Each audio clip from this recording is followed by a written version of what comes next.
pour les reviews de la saison 2 de la série Squid Game en ce moment sur Netflix. On a réagi en premier lieu aux épisodes 1 et 2. On va faire maintenant l'épisode 3.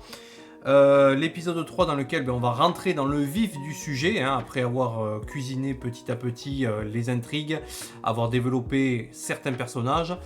On va arriver maintenant sur l'île, les jeux vont commencer et ben ça va être, et puis on va voir un peu ce que ça va donner au niveau de l'intensité, et puis surtout ce que j'en parlais dans la première bande-annonce des trailers, que j'avais intitulé les trailers de la non-hype. Comment est-ce que les scénaristes, les producteurs vont s'en sortir pour nous raconter quelque chose de différent de la saison 1 avec les mêmes ingrédients dans la saison 2. Jingle.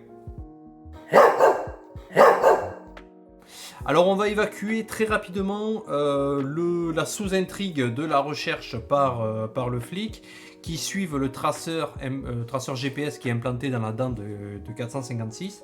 J'en parlais à l'épisode précédent, je me faisais la réflexion, je dis tiens, est-ce que le maître des jeux ne va pas donner des consignes plus particulièrement pointues sur 456? Est-ce qu'on ne va pas le surveiller encore plus assidûment, sachant que il est venu de son plein gré quelque part, ça pouvait être louche. Bingo, ils lui ont trouvé l'implant, ils lui ont trouvé la puce GPS, et plutôt que de la jeter dans la mer où là ils auraient galéré pour la retrouver, ils l'ont emmené ils l'ont donné à un pêcheur qui est allé se foutre sur une île, donc il les a envoyés en cuge. Et là maintenant on est de retour un petit peu à la situation. On est même pire que dans la situation de la saison 1, c'est-à-dire que personne ne sait où il est. Dans la saison 1, on avait le flic qui avait réussi à infiltrer les soldats roses. Là, ils n'ont aucune chance de les retrouver.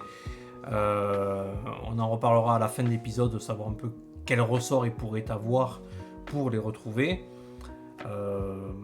Ça va être très compliqué. Petit easter egg, le nom du bateau sur lequel il monte pour aller rechercher 456 se nomme Le Paradis. Le Paradis qui est en totale opposition avec l'enfer que vivent les joueurs sur l'île. Enfer qui était également le titre de l'épisode 2 dans la saison 1. Les joueurs se réveillent donc dans la salle de repos commune, avec la musique iconique qui revient. Ça c'était un petit easter egg également. Et puis on va avoir pendant un petit quart d'heure environ un focus sur les nouveaux joueurs de la saison 2, et on va nous expliquer combien de dettes ils ont. On a un très clair parallèle avec la saison 1, si ce n'est que dans la saison 2, les joueurs semblent être un peu plus vénères, un peu plus expressifs, voilà, voire même trop parfois. Mais c'est fait pour. C'est fait pour. On est la série la mise en scène est faite pour qu'on les déteste, puisque de toute façon on ne va pas s'attacher à eux. Pas de raison. Au réveil, les soldats roses vont réexpliquer les règles aux joueurs, mais aussi à nous pour nous remettre dans le bain, et pour tous ceux qui auraient eu la flemme, honte sur vous de revoir la saison 1. Donc en gros, vous êtes là pour participer à un jeu. Si vous refusez de participer, vous êtes éliminé. Si vous gagnez, si vous êtes le seul à gagner, vous partagez. Les gagnants à la fin se partagent la somme de 45 milliards de won, en sachant que la majorité, tous les joueurs ont des dettes. Le plus endetté semblerait être le numéro 100, qui aurait 10 milliards de won. Les autres, ça s'échelonne entre 1 milliard et 5 milliards à peu près, pour ceux qui nous ont été présentés. Et on retrouve une naïveté presque touchante, que ce soit dans la salle de repos avec le 333, le cryptoman qui tient à avoir son téléphone pour suivre le cours des monnaies, que ce soit 007, le fils qui se fait du souci par sa maman si jamais elle fait une crise cardiaque pendant les jeux, ou bien tous les fans du rappeur Thanos, le numéro 230, qui veulent faire un selfie avec lui. À propos de 333, c'est intéressant, ça tombe un petit peu au milieu de la discussion. Lorsqu'il est confronté par 230 qui lui reproche d'avoir perdu de l'argent, 333 lui dit mais mec, c'est toi qui as choisi à la fin de ma vidéo, je te dis, moi je crée du contenu, je crée une plateforme, tu veux acheter, tu achètes, tu veux pas acheter, tu n'achètes pas, tu es libre de tes choix. En soi, 333 a la même philosophie que le maître des jeux. Le maître des jeux qui a créé également tout le décorum des jeux et qui propose aux joueurs de venir, ils viennent pas, c'est leur problème. Mais lui, il se défausse en disant mais ce n'est pas de ma responsabilité ce qui t'arrive. L'une des deux grosses nouveautés, les gros changements dans la saison 2, ça va être l'introduction d'une nouvelle règle et qui va avoir des conséquences, je l'espère, très importantes. Dans la saison 1, vous pouviez voter à n'importe quel moment du jeu pour décider si oui ou non vous vouliez stopper. On se souvient que dans l'épisode 2 de la saison 1, il y avait eu un vote et que les joueurs avaient décidé d'arrêter. Ils étaient partis, mais ils étaient partis sans un rond. Dans cette saison 2, pour donner un peu plus de piment, un peu plus de peps, et certainement, et c'est extrêmement cynique, extrêmement pervers de la part du maître des jeux, on va voir pourquoi.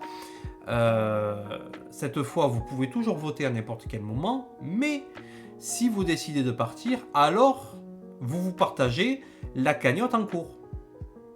Ce qui va impliquer que il vaut mieux attendre qu'il y ait un maximum de joueurs éliminés pour que la cagnotte soit plus grosse et que, par effet domino, que si plus la cagnotte est grosse, ça veut dire qu'il y a eu énormément d'éliminés et donc pas forcément vous êtes moins nombreux à rester. Vous voyez, donc plus la cagnotte va augmenter, plus le nombre de gagnants va être restreint. Donc il vaut mieux attendre le plus longtemps possible pour se partager la cagnotte et arrêter les jeux. Il est donc à parier que les joueurs vont se fixer des limites en fonction de leurs propres dettes, en calculant, il faut que je finisse dans les 50, 100 premiers pour pouvoir toucher cette somme-là. À ce moment-là, ok, je voterai pour sortir. Mais plus en fonction, mais ils vont occulter de fait les risques grandissants de mourir. Parce que bien évidemment, plus tu avances dans le jeu, plus tes chances de survie diminuent. Et oui. Pour que vous compreniez bien, parce que c'est vraiment, je pense que ça va être le cœur de cette saison 2, je vous ai fait un petit tableau. Voilà, et puis je vais vous le montrer, je vais vous le disséquer, et vous allez comprendre très rapidement. Voilà. Donc je vous ai fait ici un petit résumé. On a joueurs au départ, on en a 456, on est bien d'accord. Et on sait qu'un mort va rapporter dans la cagnotte 100 millions de won. C'est-à-dire maintenant, si tu finis dans les 100 derniers, d'accord ? Si tu finis dans les 100 derniers, ça veut dire qu'il y a donc eu 356 morts. Puisque si tu es dans les 100 derniers, 456 moins 100 égale 356. On est bien d'accord. 356, la cagnotte, elle sera donc de 356 fois 100 millions. Ça te donne 35,6 milliards de won à se partager. On est bien d'accord. Soit pour chacun, 35,6 milliards divisé par 100, ça te donnera 356 millions de won. Maintenant, tu te rappelles que la majorité des joueurs ont entre 1 et 5 milliards de won. Et bien tu regardes, pour que la quasi-totalité des joueurs qui nous ont été présentés soient couverts, il faudrait que chacun touche 4,6 milliards de won, c'est-à-dire il faut finir dans les 10 derniers. Voilà, je te laisse regarder un petit peu ce tableau, que tu le comprennes. C'est-à-dire que si tu finis dans les 50, chaque joueur va toucher 812 millions. Si tu finis dans les 20 derniers, tu peux toucher 2 milliards. Voilà, et tu peux être sûr et certain qu'il va y avoir au moins un matheux dans le lot qui va te calculer ça. Et c'est peut-être le mec en crypto qui calcule les bénéfices et profits très rapidement. Bon, Donc ça va devenir très très intéressant et ça va devenir très pervers parce que les joueurs vont réfléchir en fonction de leurs dettes et vont se dire il faut que je finisse dans les 20 derniers pour pouvoir solder, pour éponger mes dettes complètement. Un petit peu comme au poker où lors d'un tournoi, les joueurs vont essayer de toucher les places payées, la fameuse bulle. Et ce que l'on se rend compte dans les tournois de poker, c'est que à l'approche de cette bulle-là, des places payées, les joueurs vont déjouer, ils vont jouer différemment. Voilà, en fonction de leurs attentes. C'est-à-dire qu'un petit peu avant la bulle, ils vont planquer, ils vont devenir des serrures, ils vont jouer hyper sécurisés, mais une fois que la bulle sera atteinte, l'effet pervers, ça va être, maintenant je suis payé, ok, est-ce que je n'atteindrai pas le prochain palier qui va me permettre de gagner encore plus. Le fameux un jeu de plus qu'on risque d'avoir dans le jeu. Et c'est le titre d'un épisode, il me semble. Je mets une pièce qu'il y aura forcément un joueur qui, lors d'un vote, saura pertinemment que s'il sort de suite, il va pouvoir éponger la totalité de ses dettes, mais qui va continuer à jouer quand même. Donc si pour la majorité des joueurs, il faut finir très rapidement dans les 50 derniers, leur intérêt va être de faire fondre très rapidement le nombre de joueurs restants. Donc tous les joueurs vont avoir pour objectif contraire d'éliminer un maximum de leurs concurrents, à l'inverse de 456 qui lui va essayer d'en sauver un maximum. Donc ça va être intenable finalement dans le groupe. Et c'est là où le maître des jeux a une idée particulièrement brillante. Je sors mes notes parce que j'ai pas les chiffres en tête, mais on va faire un petit brief sur les joueurs qui nous ont été présentés. On a 007 et 149 qui sont mère et fils, donc c'est le fils qui a contracté des dettes. 007, je sais pas si c'est le prochain James Bond. Bon. Il n'a pas le charisme pour ça, quoi qu'il en soit. On a le numéro 044, c'est la nana qui est un peu chelou, un petit peu givrée, qui interpelle 456 au tout début à son réveil, finalement. Est-ce que elle a des dons de voyance, ou je ne sais pas, où est-ce qu'elle connaît déjà 456, je ne sais pas d'où elle sort. On a le numéro 100 qui est le vieux à la fameuse dette colossale de 10 milliards de won. Ensuite, on a le numéro 120. Alors le numéro 120, il faut qu'on en parle 2 minutes. Le numéro 120, alors je ne suis pas un expert et puis je m'en fous, clairement. Moi je considère que tout ce qui est orientation sexuelle ou sexualité, moi ça ne me regarde pas. Et encore moins dans les séries que j'ai envie de voir. On est bien d'accord, moi si c'est juste pour faire de la représentativité, pour dire ok alors le transgenre check, ça ne m'intéresse pas. D'accord, personnellement moi ça va me sortir de ta série aussi bonne soit-elle. D'accord. Pourquoi je dis transgenre? Parce que c'est dit par la bouche de 007 que c'était une femme au début et que c'était un homme, pardon, et qu'il a voulu tout changer, et il fait le geste comme ça. Donc si c'est bien ça, il a transitionné vers le genre féminin. Ça va poser des problèmes. Alors si tu ne mets un transgenre dans ta série juste pour mettre un transgenre, ça va devenir problématique. Parce que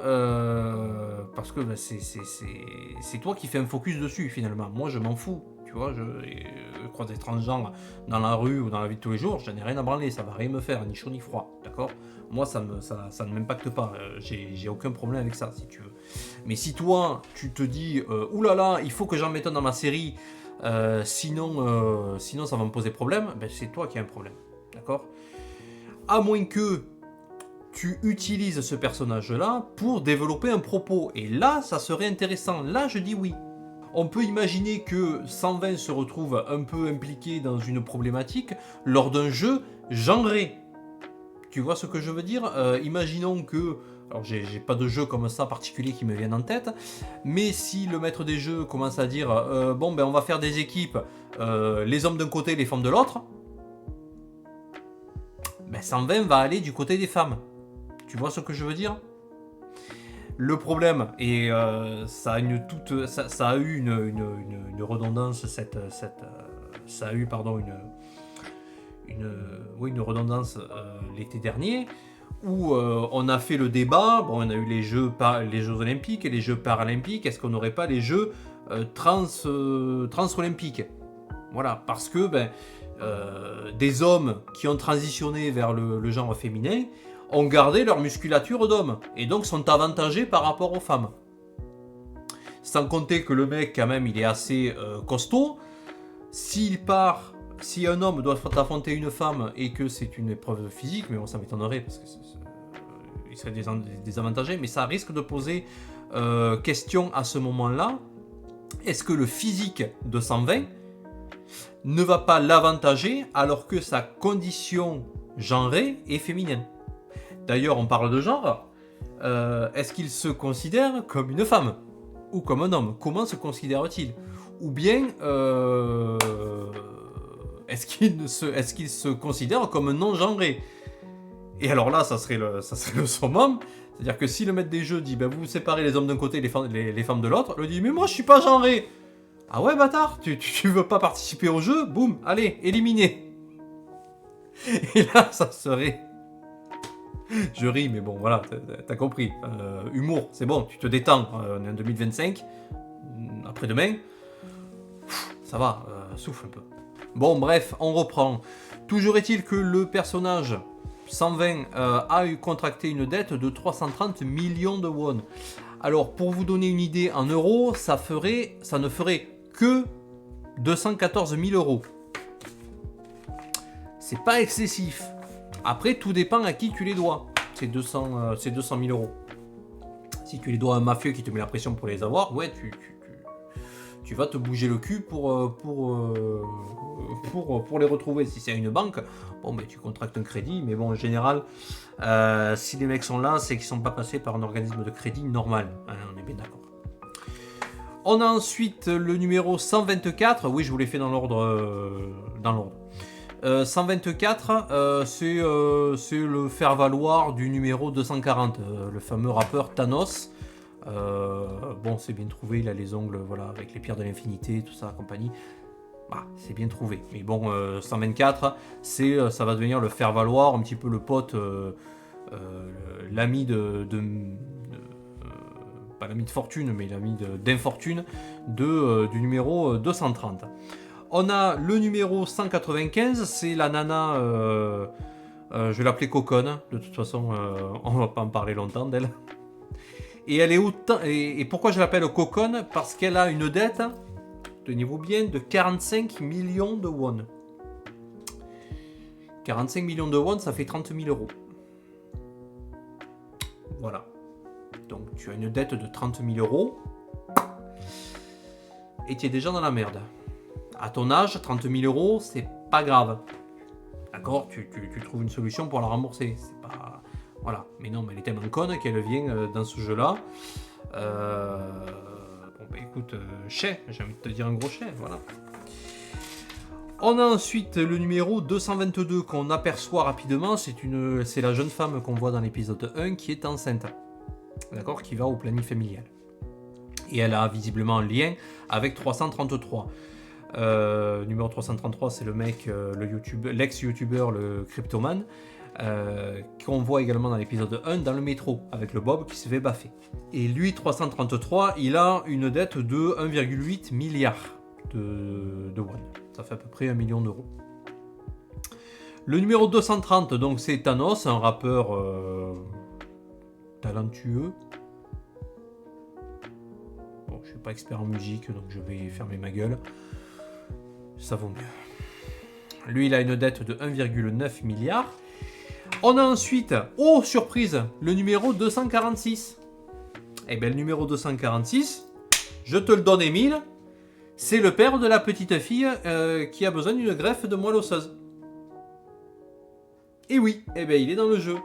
Et lorsque le numéro 11, le soldat rose, hein, la nana, le lapin rose qu'on voit qui est au snipe, le voit, elle se dit « Oh putain, qu'est-ce qu'il fout là, lui ?»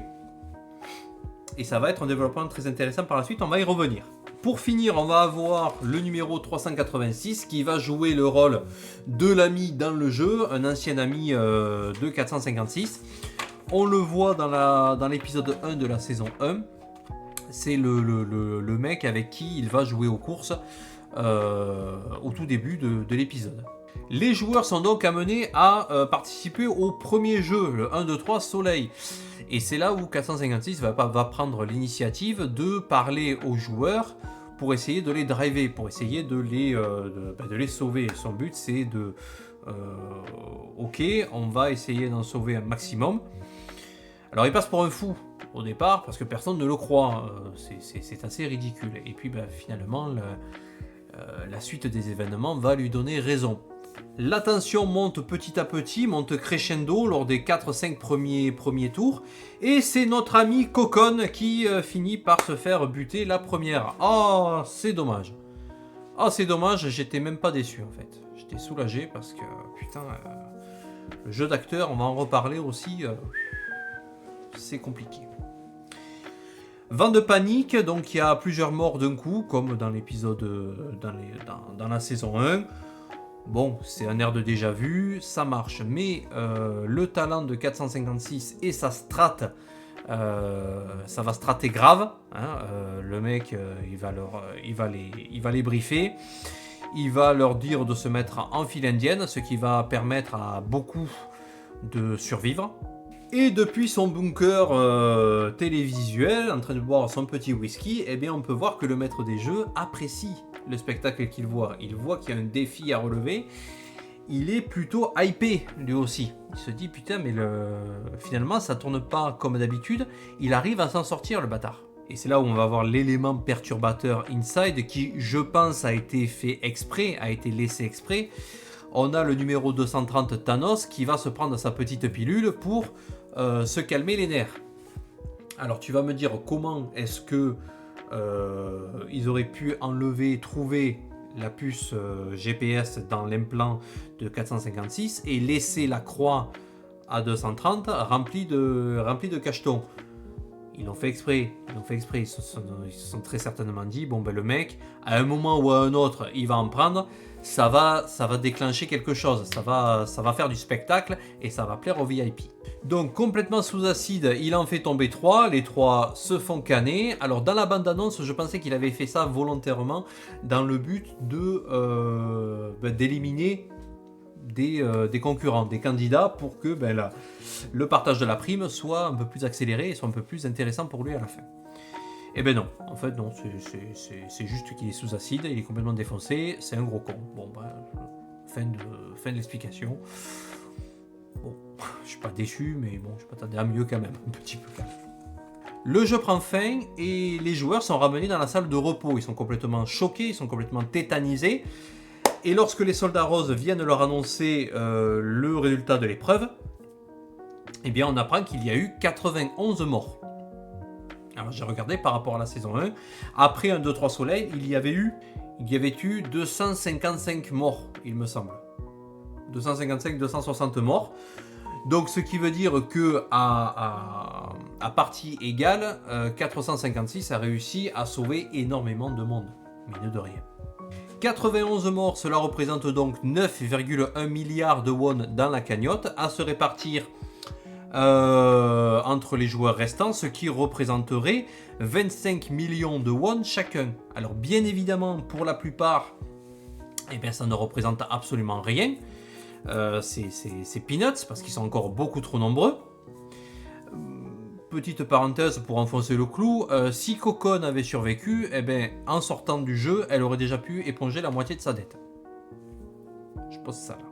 Les joueurs, alors ils sont certes choqués, mais ils vont vouloir attendre que la cagnotte monte un peu plus, puisque ils estiment, mais putain, mais on s'est cassé le cul pour, on a échappé à la mort, on a survécu pour pas grand chose en fait. Oui, parce que de notre côté, c'est la faute de 486 qui en a sauvé trop. Vous voyez ce que je veux dire? C'est là où ça devient extrêmement pervers ce jeu. Ce raisonnement. Et cette règle-là est extrêmement perverse. J'en parlais tout à l'heure, le maître des jeux va avoir une idée brillante, un petit ajout dans les règles du jeu. Après le vote, il va afficher sur les joueurs ceux qui ont voulu continuer et ceux qui ont voulu arrêter le jeu. De sorte de créer deux clans opposés, ceux qui veulent arrêter pour sauver leur vie, et ceux qui veulent continuer à jouer pour gagner encore plus d'argent. Ça va forcément créer des dissensions à un moment donné. Les deux clans vont devenir ennemis, très certainement, vu que les idéologies sont inversées.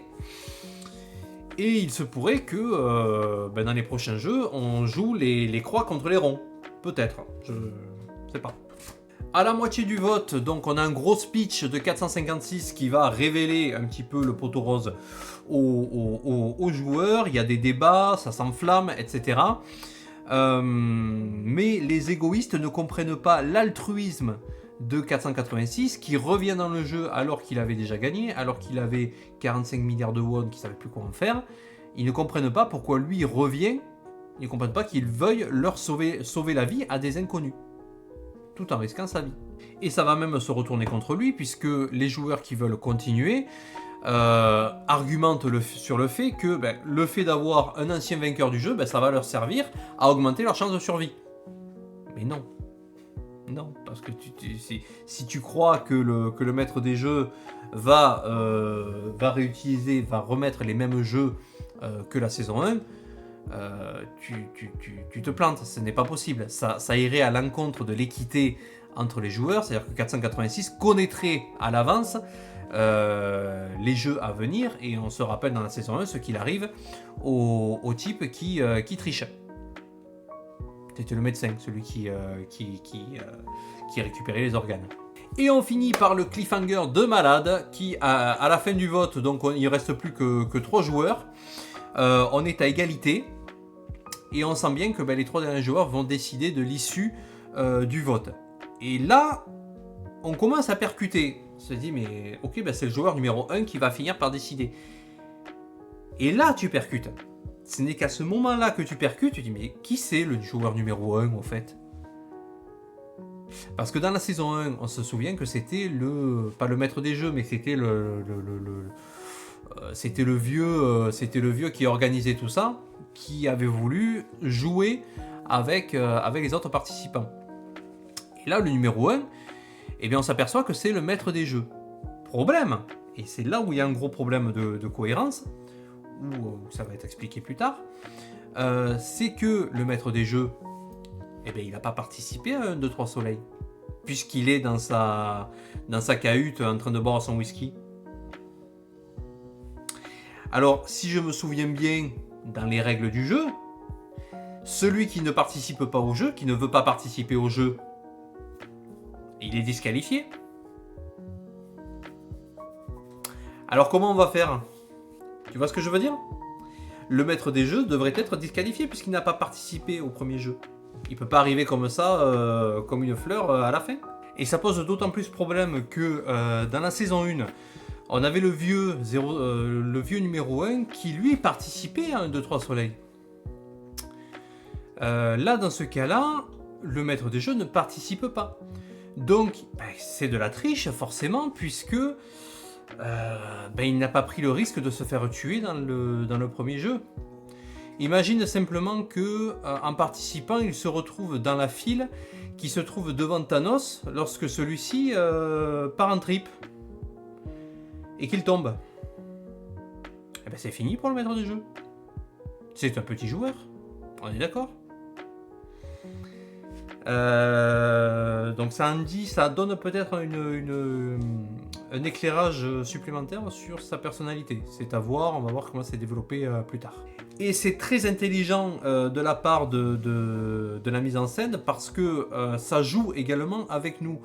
C'est-à-dire que les scénaristes vont jouer avec nous de la même façon que le maître des jeux va jouer avec les joueurs. J'explique. Le fait que le joueur numéro 1 soit le maître des jeux, il y avait une forte supposition, puisqu'il faut créer un parallèle avec la saison 1, il y avait une forte supposition du moins que le joueur numéro 1 soit de l'organisation. D'accord ? C'est pas forcément le maître des jeux tel qu'on le connaît, le frère du flic, mais peut-être quelqu'un d'autre, un VIP par exemple. Mais on est tellement obnubilé par la mise en scène de la série, de 1, 2, 3 soleils, du jeu, qu'on en oublie ce détail-là. Tu vois ce que je veux dire? Il y a tellement de tension dans le jeu 1, 2, 3 Soleil que tu penses plus à chercher 001 où est-ce qu'il est, ce bâtard. Tu vois? Et tu ne le vois que finalement au dernier moment, au moment où il va entrer en scène. C'est exactement la même dynamique que lorsque le maître des jeux, avant que le vote n'ait lieu, va leur montrer la tirelire dans un décorum. Voilà, on baisse la lumière, il y a une seule lumière qui descend, c'est la tirelire, il y a tout le pognon qui tombe, tout le monde a les yeux rivés au ciel. C'est-à-dire maintenant, bon, on continue à jouer ou vous voulez vraiment arrêter? Tu vois, il y a une sorte de manipulation comme ça qui fait oublier aux joueurs les conséquences mortelles qu'aurait le fait de continuer à jouer. Le duel commence. Est-ce que 486 va percuter? Que comme dans la saison 1, il faudrait peut-être se méfier de 001. Est-ce que le maître des jeux va jouer également aux autres jeux ou est-ce qu'il va aller se planquer dans son bunker pour regarder les autres s'entretuer? Est-ce que le numéro 11, le lapin rose, va être confronté à un moment donné au fait de tuer le numéro 246? Est-ce qu'elle va le faire? Parce que ça voudrait dire qu'elle va rendre sa fille, la petite fille malade, elle va la rendre orpheline. Il va y avoir des choix à faire, il va y avoir des choix qui vont être très difficiles, ça va être très intéressant de voir un petit peu la psychologie des personnages.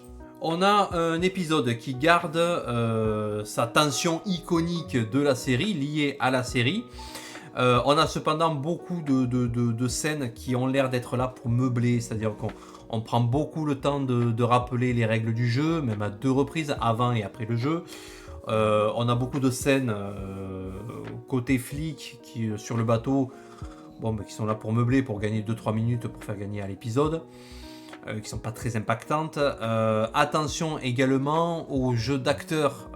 On a beaucoup de personnages qui ont l'air de surjouer, d'en faire un peu trop. J'ai en mémoire 230, Thanos qui en fait des caisses lorsqu'il est sous acide. Voilà, bon, ça va aller 5 minutes. Bon, faut pas non plus que ça devienne récurrent. On a 007 qui surjoue avec sa mère, le mec qui surjoue la gêne. Oh arrête maman, tu me gênes. Ça va. Tu le fais 5 minutes, c'est pareil, ça va bien. Et on a finalement Coconne qui heureusement ne va plus nous emmerder longtemps. Puisqu'elle est cannée, à moins que ce ne soit justement un jeu d'acteur qui est fait exprès pour pointer le fait qu'elle soit insupportable et qu'on soit soulagé qu'elle parte. On a le retour également des bandes de son iconiques, la bande de la petite musique dans la salle de repos, au réveil, avec 456, quand il se réveille, il a les pupilles qui se dilatent, il a les souvenirs du Vietnam qui lui reviennent en mémoire. Et on a une nouvelle version de Fly Me to the Moon, qui est un peu plus punchy. Ça fait plaisir, voilà, on revient vraiment dans les bails de Squid Game saison 1. Et c'est là où ça risque de poser problème, le problème de la redondance, de l'effet de déjà-vu, de cette ère de déjà-vu. Voilà. C'est là où ça va devenir très difficile à gérer pour les scénaristes, et j'espère qu'ils ont trouvé une parade. Parce qu'ici on avait une histoire et une trame qui étaient différentes de la saison 1. On commençait par cuisiner petit à petit l'épisode 1 et l'épisode 2. Ça partait dans des directions un petit peu atypiques par rapport à la saison 1, où la saison 1 on arrivait directement dans le jeu. À la fin de l'épisode 1, on avait déjà passé 1, 2, 3 Soleil. Voilà. Là il faut attendre l'épisode 3. Et on avait également le côté naïf, le côté candide du numéro 486 qui découvrait le jeu en même temps que nous. C'est-à-dire que dans l'épisode 1, les joueurs et nous-mêmes ignorions tout du jeu. Puis à partir de l'épisode 2, tout à la fois les joueurs et nous-mêmes étions au courant de la barbarie du truc, du carnage de ce jeu-là. Au début de la saison 2, nous on sait, mais les joueurs ne savent pas. Donc c'est encore un prisme différent. Mais le problème, c'est qu'à partir de maintenant, on revient comme à la saison 1, tout le monde sait. Et c'est le problème que je posais justement dans la bande-annonce de la non-hype, dans mes réactions des bandes-annonces de la non-hype. Qu'est-ce que ça va bien pouvoir raconter maintenant? En quoi est-ce que ça va se différencier de la saison 1? Parce que comme le disait Monsieur Pringles, pouce bleu si tu as la ref, retour à la case départ. Et le risque de plagiat est d'autant plus grand, le risque de plagiat de la saison 1 est d'autant plus grand. Attention, j'ai très peur pour l'épisode 4. L'épisode 4, ça va être l'épisode de tous les dangers. Soit ça part dans une nouvelle direction, soit ça va plagier complètement la saison 1. Et ça serait dommage parce que pour le moment, ça partait bien. Et c'est d'autant plus inquiétant qu'on a déjà plusieurs parallèles avec la saison 1. On a 456 qui se retrouve enfermé sans que personne ne sache où il est avec un ami d'enfance.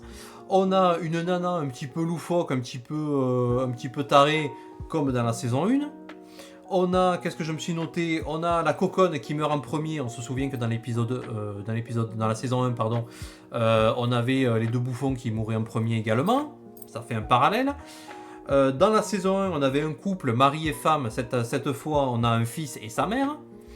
On a un mec ingérable. Là, dans la saison 1, c'était le mafieux tatoué. Cette fois, c'est 240 qui est sous acide. Ils avaient également leur bande qui gravitait autour d'eux. C'est-à-dire que d'un côté, c'était les mecs un peu louches. Cette fois, ça va être les groupies, les fans du rappeur. On a 001, le numéro 1 qui est un infiltré. On a la même scène, exactement la même scène. Je me suis rematé l'épisode 2 de la saison 1 tout à l'heure. Après 1, 2, 3 soleil, on a exactement la même scène où les joueurs, complètement choqués, vont supplier les soldats roses d'arrêter le jeu. C'est exactement la même scène. On a un flic qui part à la recherche de cette île, ou de savoir un petit peu comment est-ce qu'il peut les retrouver. On a un joueur également qui a des intérêts à ressortir parce qu'il fait ça pour quelqu'un d'autre.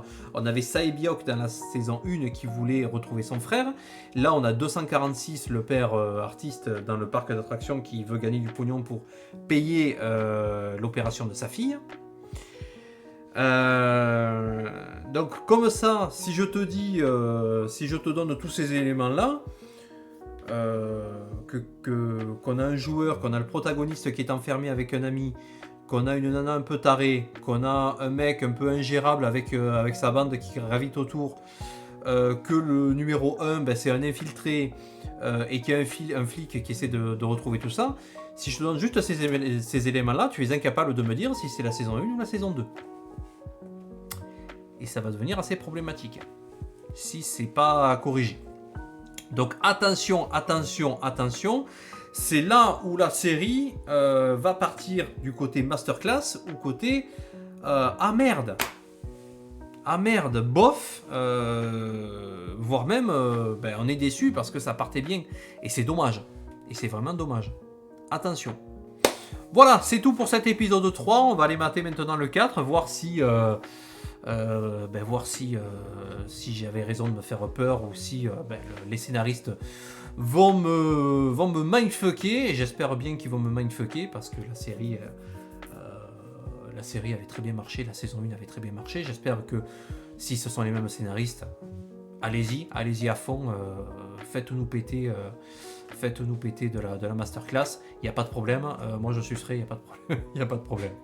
Bon allez, je vous laisse là, j'ai plein d'autres vidéos à tourner. On a la review de One Piece, du chapitre 1135 de One Piece. On a Blue Lock, oui pardon, ceux qui suivent les reviews de l'anime Blue Lock, j'ai pas fait l'épisode précédent, et puis là je viens de voir qu'ils ont sorti les 2 derniers épisodes en même temps, donc je vais faire une seule review pour les 3 je pense, parce que c'est la fin du match où tout s'emballe, ça va être génial. J'ai les reviews de Squid Game à sortir également. J'ai arrêté les jeux pour le moment parce que j'ai beaucoup trop de boulot, j'en peux plus là. J'en peux plus, vous m'en demandez trop. Et puis 70 abonnés, qu'est-ce que c'est ça? Merci beaucoup, continuez à vous abonner, c'est super sympa. Allez, on se revoit très rapidement sur Taz & Chill. Ciao, je file, j'ai du boulot. Allez.